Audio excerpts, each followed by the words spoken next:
that we're talking about the craniofacial skeleton or foundation.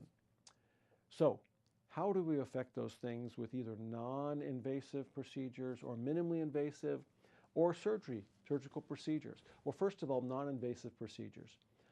Skincare, mini peels, getting facials, certain lasers, mini peels, as I mentioned, those are typically superficial treatments that can affect the skin. And they can work when done properly by trained professionals. I'm a big believer in skincare. I'm a big believer in having your skin look as attractive as it possibly can be. The essentials for skincare really are quite well described, and I think they can be quite basic. They don't have to be very complicated. Sometimes I ask people to equate skincare with dental care.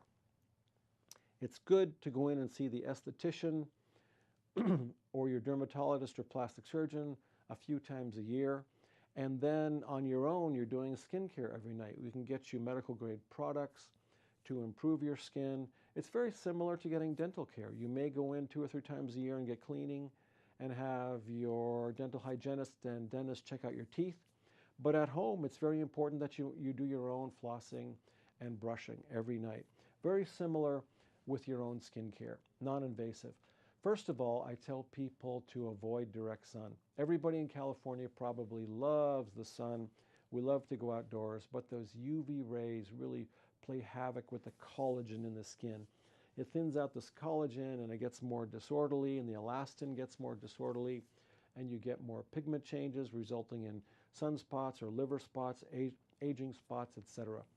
So avoiding sun and avoiding smoking, whether smoking cigarettes yourself or secondhand smoke. It plays havoc with the microvascular vessels that supply the skin and delicate tissues in your body. What else can we do? Exfoliation is a process where the very top layer of the skin on the epidermis, the keratin layer, is shed, and that encourages new growth. The very top layer is not living. It's like hair and nails. The cells underneath it are living, but when that keratin layer gets too thick, the skin takes on a dull appearance and it loses its sheen. Exfoliation is very important. The other thing we want to do is encourage regeneration. In the germinal matrix, where the new baby cells are made, they're not sun damaged, of course, and it takes about 30 days for a cell to be stimulated and grown and replicated, and then to get to the surface where you can see it. So that's key. If you come in and you say to me, you say, Dr. Morwood, I tried skincare for about 2 weeks. I've been trying to exfoliate and regenerate my skin. I tried for 2 weeks. Well, and I don't see a difference. You haven't even given yourself one turnover, one shedding opportunity for those baby cells to get to the top. So at least 30 days, and then if you repeat those 30-day cycles, say 6 times, I think your face really can be, the skin really can have a much better appearance. Now, we all need to properly cleanse our skin. You can be taught that by your esthetician. Your skin needs to be evaluated. Some people have oily skin, some people have dry skin, some people have combination patches. So it's very important to learn how to properly cleanse your skin and then properly moisturizing your skin. When we're exfoliating and we're thinning out that keratin layer, it's very important to be able to apply a moisture barrier to keep the moisture in and to add moisture to the skin. So I think those 6 steps really are key to avoiding the sun, avoiding smoke, exfoliating, regenerating, learning to properly cleanse and properly moisturize your skin. There are some other products that we can add that really are good at stimulating that germinal matrix, stimulating to make new baby cells. Some vitamin C's, vitamin A's. You've all heard of retin-A, tretinoic acid, tretinoin A. Those can actually help stimulate. It can dry the skin to some degree, but it helps with fine lines, helps with pigment changes, etc. There's something called hydroquinone that we can prescribe for you to lessen hyperpigmentation. But all these are treatments that can be customized for you by your esthetician, plastic surgeon, excuse me, a dermatologist to help with the skin. Now, what about volume changes? Once again, as we mature, we tend to lose fat in the hands and in the face, and we put fat on in the trunk. So there are two broad categories of revolumization. Comparing a grape and a raisin, comparing a plum and a prune. Sometimes I'll hear that. I'll hear, this morning I heard a woman say, in the past few years, I feel like my face has turned from a plum to a prune. What she's really talking about is volume changes, loss of fat, drying out. And what we want to do is lift and fill. I like to do volumetric facial rejuvenation. That gives a much more natural appearance than the sort of old traditional way of facelifting where we made an incision and we pull tight so that so the wrinkles temporarily disappear. We cut off the extra skin and sew up before the skin has a chance to spring back. What I like to do is restore definition, restore projection of the face, volumetric restoration to lift and fill. And so there are two basic ways that we can restore volume. The first is with fillers. You've probably all heard of fillers, Juvederm and Voluma and Restylane and Belotero, the old collagens, and the list goes on and on and on. They come in a syringe. It's sterile. We take them off the shelf. Of course, we have to buy the product, and we can inject them in the office. Typically in the office, I like to give people blocks, and I like to make people numb, because fillers being injected without a block can be done, but it stings quite a bit. I wouldn't want it done to me without a block.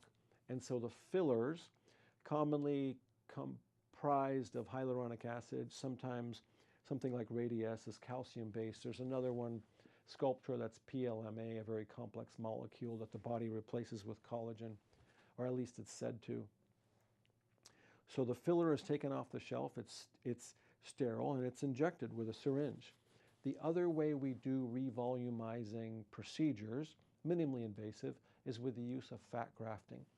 Fat grafting is when we do conservative liposuction, typically of the tummy or the flanks or somewhere where you're retaining fat.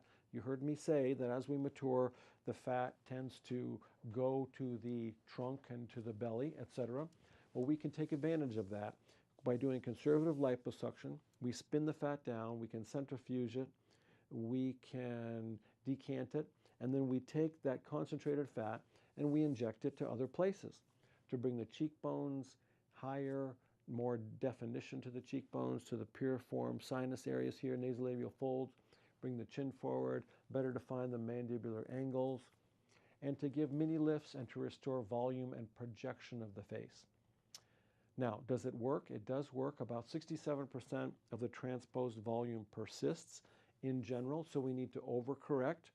It's a lot like Johnny Appleseed going out with a big bushel burlap bag of apple seeds and spreading them. Some will take and some will not. I do it very carefully and in a measured ways with 1 cc micropipette syringes to carefully measure. I'll put the same amount of volume on each cheekbone. If a person knows ahead of time and we recognize it with our computer imager, we have the vector computer imager in the office. If they recognize that there's some asymmetry, we'll talk about that ahead of time and put more volume in on one side, typically, etc. So it does work. It's you. If you ever gain weight, it's your cells. The cells get bigger. If you ever lose weight, the cells get smaller. So that's the second way that we can revolumize. So I talked about skin. I talked about skin care. Now, before I go on, when we talk about treating the skin, those are things like peels and laser. I like to do TCA peels. I like this new, actually it's an older peel being reborn, the Crotinoil phenol peel. It can dramatically improve lines and some crevices and pigment changes. Those treat the skin texture. We've spoken about volume. That's fillers and fat grafts. Before I go on and talk about soft tissue repositioning, I want to talk a little bit about Botox. Botox is a muscle relaxant. It's a minimally invasive procedure. We can do it in the med spa, or I can do it in my office. The Revitaliscence Med Spa is adjacent to my office. There's beautiful double glass doors in between. We have great nurse injectors. So Botox is a muscle relaxant, and the expressive muscles underneath the skin, when they move, can make wrinkles and fine lines in the skin. It's a lot like an accordion. It's a lot like folding a piece of paper. If you fold it 1,000 times, even when you stop folding, there will be a crease there probably. That's a lot like a wrinkle. So we can soften those lines with the Botox. It's a muscle relaxant. We can do conservative facial shaping. We can do a mini eyebrow lift, especially laterally. We can lift the lateral eyebrows because we selectively get the depressors of the brow to relax and let the elevators take over selectively. We can do a lateral brow lift. And that can be very effective with Botox, although temporary. And I tell my patients, if you do it a few times, 2 or 3 or 4 times, the muscles never go back to their original strength. And so you have to do fewer units and much less often. So we talked about minimally invasive treatments for the skin, leading up to things like laser, TCA peels, crotonal, phenol peels. We talked about revolumizing with your own fat or with fillers. Now, the third part of the triangle is soft tissue position and amount. Those are things like blepharoplasty, neck lift, facelift, eyelid tucks, as I said, forehead lifts, lateral brow lifts.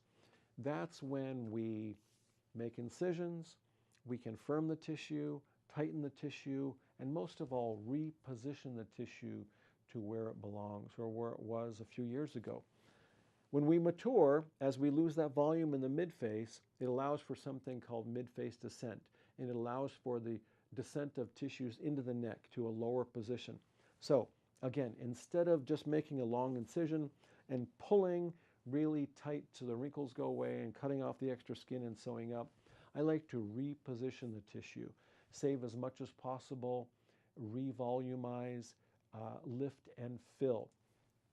For example, in the neck, we need to go step by step and evaluate where the aging has affected.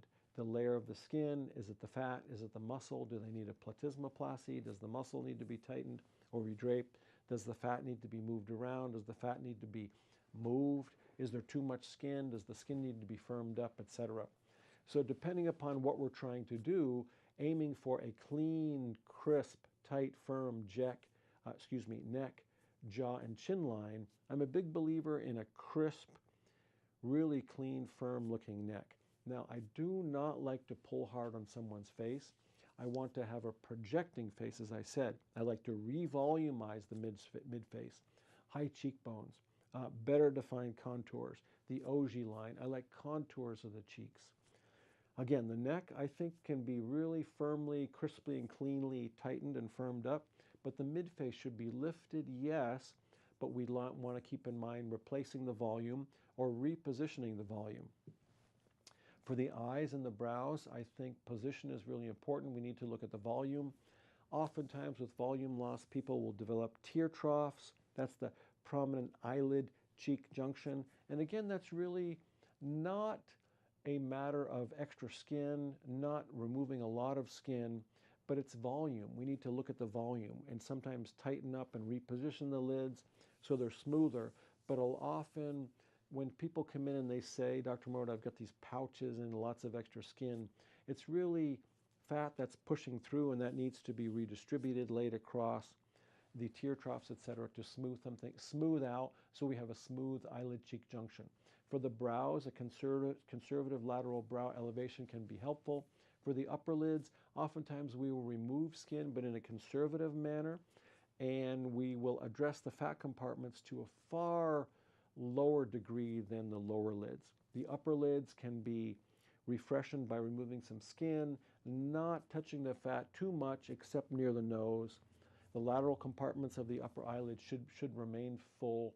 And so I hope you're getting the idea that a customized approach is most important, especially when we're dealing with that third part of the triangle, lifting and affecting the soft tissue position and